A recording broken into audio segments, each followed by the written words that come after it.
This silence in Elias's pottery studio was a physical presence, thick with clay dust and the ghosts of abandoned projects. It was a silence he wore like a familiar, threadbare coat. For the past year, since his grandfather's passing, the cozy studio behind the old man's house had felt less like a sanctuary and more like a tomb. His hands, once so sure and steady, now fumbled with the cool, wet clay. Every collapsed vase, every lopsided bowl, felt like a personal failure. A betrayal of the legacy left to him. Tonight was no different. A promising cylinder on the wheel shuddered, its walls growing thin and uneven before his eyes. With a sigh that came from the depths of his soul, Elias let his hands fall from the clay, watching it slump into a formless, spinning lump. He switched off the wheel. The sudden, absolute quiet was deafening. He needed air. He needed to get out of this room that smelled so intensely of memory and loss. Shrugging on a worn leather jacket, he stepped out into the crisp autumn night. The world was painted in shades of indigo and silver, the moon a sharp sliver in the vast, star-dusted sky. He walked without direction, his hands shoved deep into his pockets, the crunch of fallen leaves the only sound accompanying his solitary footsteps. His feet, guided by a habit he didn't even realize he had, carried him to the city's small, unassuming arboretum. It was here, on a bench overlooking a pond that mirrored the sky, that he found a spot of unexpected color. A man was sitting there, a sketchbook balanced on his knees, a small travel palette of watercolors in one hand. He was bathed in the gentle glow of a nearby lamppost, his focus absolute.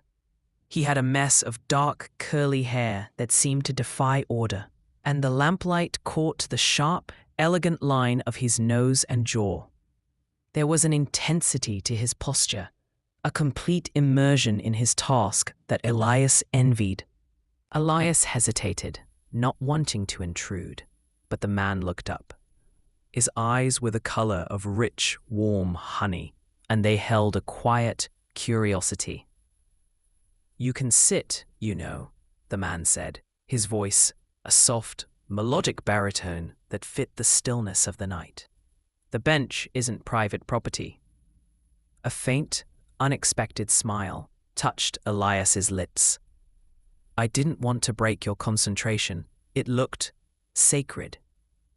The man glanced down at his sketchbook, then back at Elias. "It's just a tree, but thank you." He gestured to the space beside him. "I'm Leo." "Elias." He sat, leaving a respectful foot of space between them. He watched as Leo's brush, a delicate tool held in strong, capable fingers, danced across the paper.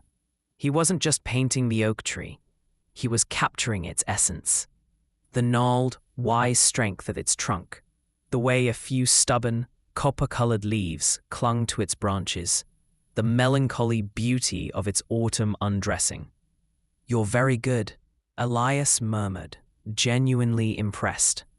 "And you have clay under your fingernails," Leo observed without looking up, a small, knowing smile playing on his lips. Elias looked down at his own hands, caked with dried gray clay. He'd forgotten to wash them. The observation was so intimate, so unexpectedly perceptive, that it stole his breath for a second. "Potter," he explained lamely. "Artist," Leo replied, finally meeting his eyes. "We speak the same language then, just different dialects." Something warm and fragile unfurled in Elias's chest. "We speak the same language." No one had ever put it that way before. They fell into a comfortable silence, broken only by the soft scratch of Leo's brush and the occasional distant cry of a night bird. Elias found himself not just watching Leo's hands, but studying the man himself, the way his brow furrowed in concentration, the slight pout of his lower lip when he mixed a color, the long, dark lashes that cast shadows on his cheeks. After a while, Leo closed his sketchbook. It's getting cold. The light's gone. He packed his things with a practiced efficiency. Elias felt a pang of disappointment. He didn't want this strange, peaceful interlude to end. "Do you come here often?" he asked, the question sounding cliché even to his own ears. Leo slung his bag over his shoulder and stood. "When the city feels too loud." "You?" "When my hands feel too clumsy," Elias admitted, standing as well. They walked together towards the Arboretum's gate, their steps falling into a synchronous rhythm. At the gate, they paused, the city's hum a distant reality waiting to reclaim them. "It was nice to meet you, Elias the Potter," Leo said, his honey-colored eyes soft. "You too," said Leo the Painter.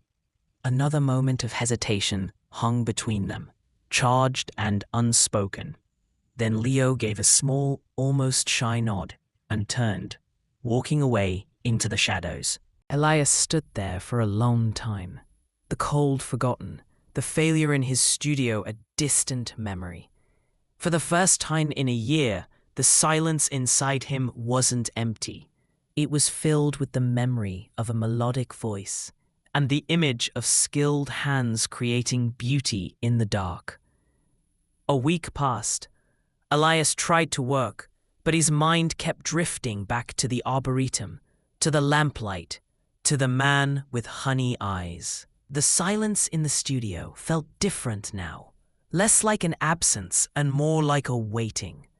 On a whim, driven by a courage he didn't know he possessed, he took a small, finished piece, a simple glazed cup in a deep ocean blue celadon, and walked back to the Arboretum at the same time. His heart hammered against his ribs.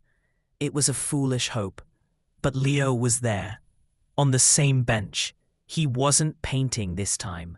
He was just sitting, looking out at the now barren tree, a contemplative expression on his face. When he saw Elias, a slow, genuine smile spread across his features, bright enough to rival the lamppost. "I was hoping you'd come back," Leo said, his voice laced with a warmth that melted the last of Elias's apprehension. Elias held out the cup. "A different dialect," he said, his voice slightly rough with emotion. Leo took it, his fingers brushing against Elias's. The contact was brief, but it sent a jolt straight to Elias's core. Leo turned the cup over in his hands, tracing the smooth, perfect curve of it, his touch reverent. "Elias, it's beautiful. It feels like peace." No one had ever described his work that way. They usually said pretty or useful. "It feels like peace." The words sank into him, healing a crack he hadn't known was there. That night became the second of many. They met at their bench, talking for hours. Elias learned that Leo was an illustrator for children's books, that he saw stories in everything, that he hated the taste of coffee but loved the smell. Leo learned about Elias's grandfather, about the weight of the studio, about the fear that his talent had been a temporary gift, now revoked. They were two halves of a conversation that had been waiting to happen. Elias, solid and grounded like the earth he worked with. Leo, fluid and expressive like the water in his paints. One evening, a cold rain began to fall, a persistent drizzle that misted their hair and clothes. They took shelter under the thick branches of a large pine tree, its needles creating a dry, fragrant cocoon around them. The world shrank to the space between them. The sound of rain, a gentle drumming on their canopy. "I should let you go," Elias said, not moving an inch. "You're getting wet." "I don't mind," Leo whispered, his gaze fixed on Elias's face. His curls were damp, clinging to his forehead, and his honey eyes were dark with an emotion Elias was almost afraid to name. The air grew thick, charged with the electricity of everything left unsaid. Elias could feel the heat radiating from Leo's body, could see the rapid flutter of his pulse at the base of his throat. Leo, he breathed, the name, a prayer, a question. That was all it took. Leo closed the small distance between them. The kiss was not rushed or frantic. It was a slow, tender exploration. A question and an answer all at once. Elias's hands came up to frame Leo's face, his thumbs stroking the soft skin of his cheeks, feeling the cool dampness there. Leo's hands fisted gently in the front of Elias's jacket, pulling him closer as if he were a lifeline. It tasted of rain, of cold night air, and of a sweetness that was uniquely Leo. It was a kiss that held all the loneliness of the past year, and all the promise of a future Elias had stopped dreaming of. It was a homecoming he hadn't known he was searching for. When they finally parted, breathless, they didn't go far. Their foreheads rested together, their breath mingling in white puffs in the cold air. "I've wanted to do that since I saw your clay-stained hands," Leo admitted, his voice husky. A laugh, genuine and free, bubbled up from Elias's chest. It felt foreign and wonderful. "I've wanted you to do that since I watched you paint that tree." The rain softened to a whisper.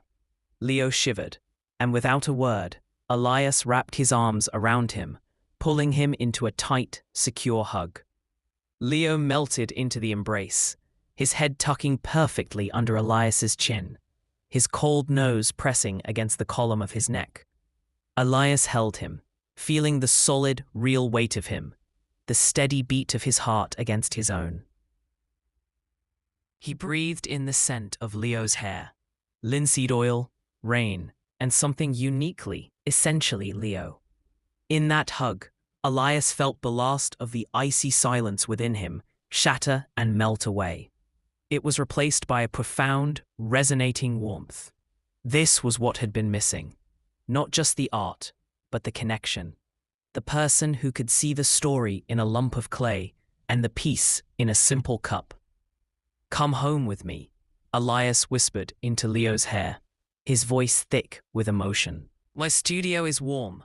I'll make you tea, and you can see where I make my dialect." Leo leaned back, his eyes searching Elias's face. What he found there made his expression soften into a look of pure, unguarded affection. He laced his fingers with Elias's, their hands, one stained with paint, the other with clay, fitting together as if they were always meant to. "Yes," Leo said, his smile a beacon in the dim light. "Take me home." And as they walked hand in hand through the rain-washed streets, the world no longer felt cold or silent. It was full of color, full of music, full of the beautiful, unfolding story of them.